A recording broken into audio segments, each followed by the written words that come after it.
Hello, and welcome to Growing a Gratitude Alive. I am Becca Lloyd Hector. I am your host for Growing Gratitude every week, where we talk about all the things that are challenging about being an autistic adult alive right now, and how we motivate ourselves through it, how we work our ways kind of through the challenges. And boy, is it challenging out there right now. Yeah, let's just get into it. Really no reason to tippy toe around here anymore. um yeah, that's the truth. So I know I try, or I used to try, I should say, because I can't try anymore. I used to try not to talk about timely events on here, really, because you want content to be usable for as much of the future as possible, right? And not be based necessarily in the now. The hope is we do stuff now. We leave a little breadcrumby trail for people to come and find us in our little community as they do. But um, hmm, I would be remiss. I don't even think that's the word for it. I would be inhuman, I think, if I didn't talk about what's going on in the United States right now in this moment, as in 2 days ago. So, a couple of things happened here. As anybody who's paying any attention in the world right now knows, things are messy in the United States. And we are being very abruptly and very quickly turned into, you know, I don't know, there's no nice way to say it, a fascist state, an oligarchical state. Um, and we have moved ourselves socially backwards by about 10 to 15, maybe 20 years, even in about 3 months. So it's been decimating out here for those of us who are part of marginalized groups, since our marginalized groups seem to be the ones who are being uh, targeted here. There's no other word for it either. Targeted here. And there go the dogs. I hope they don't continue to bark. So yes, in the last few days, we had a couple of things happen to the autistic community in particular. And very much we were put under a microscope, and certainly we have been called out as the cause for lots of things we are not the causes of, which has moved autism advocacy back easily 15 years. Advocates who have been doing this for as long as I haven't talked about the science, or the lack thereof of science, of vaccines and autism in a really long time. We haven't talked about it because it was proved incorrect a really long time ago. We also haven't talked about autistics as burdens or diseases or things we need to get rid of in at least 6 or 7 years since we put the social model in place of the medical model. So we are being systematically undermined, and we are also having all of the systemic barriers that we have worked so hard to get rid of put right back into place for us so kindly. So in the last week, we have heard the Director of Health and Human Services here in the United States, RFK Jr., say some really untrue and really awful, unfactual things about autistics and our families, things that we have spent many years of advocacy proving to be untrue.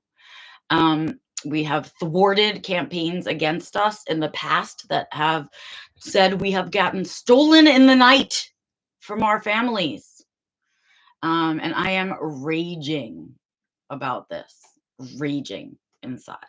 Um, there is nothing that pushes my justice sensitivity button like somebody who tries to pass off stigma, stereotypes, bias, lies, discrimination, all of those things as truth.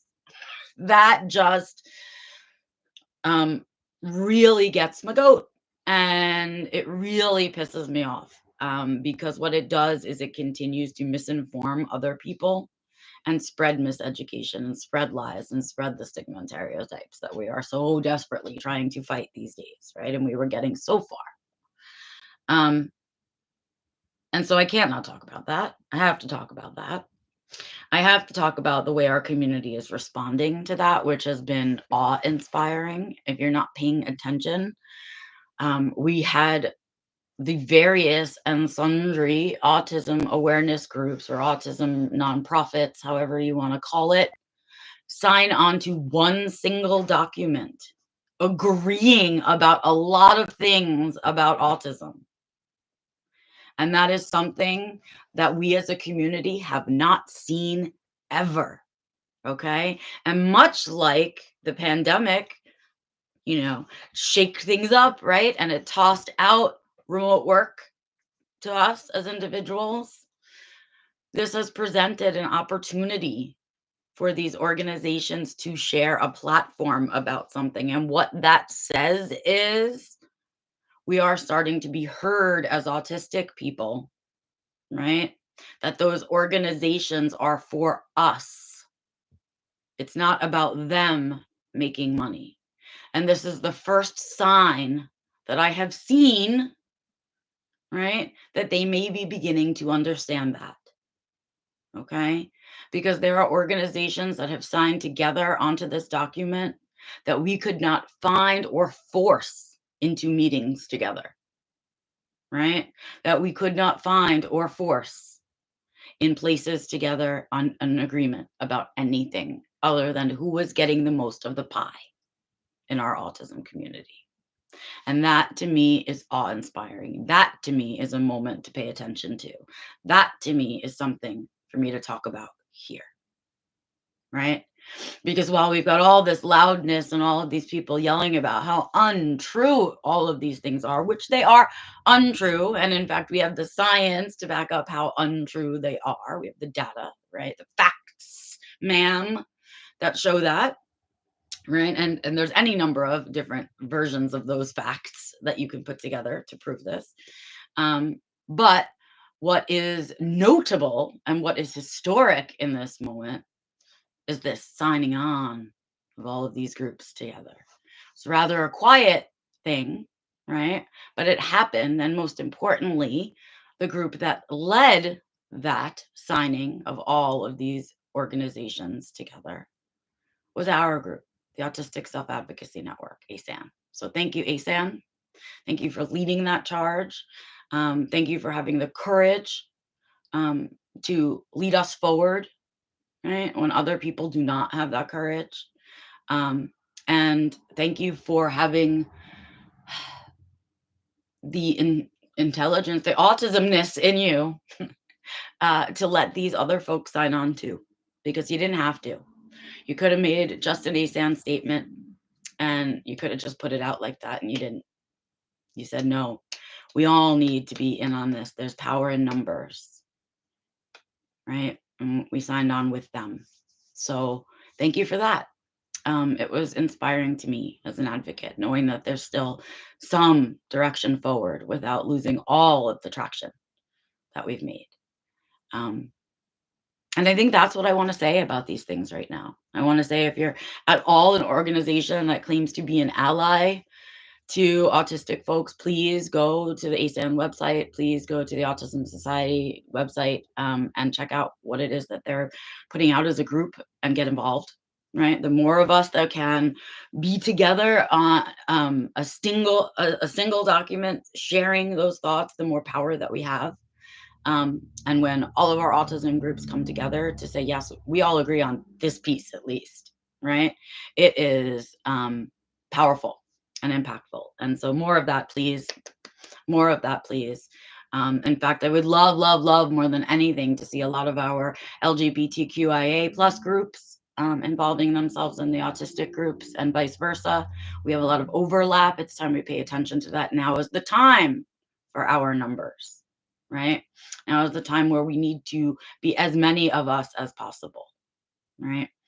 And so it's a rough time out there in terms of that. And so that's my political stance and all of it, right? But then what I want to say is it has been brutal, brutal inside as an autistic person right now. Um, we already are just such a hotbed of damage that's already been done to us, right? We're already just these little balls of trauma trying to survive in the world, right? And now we've got to fight the fight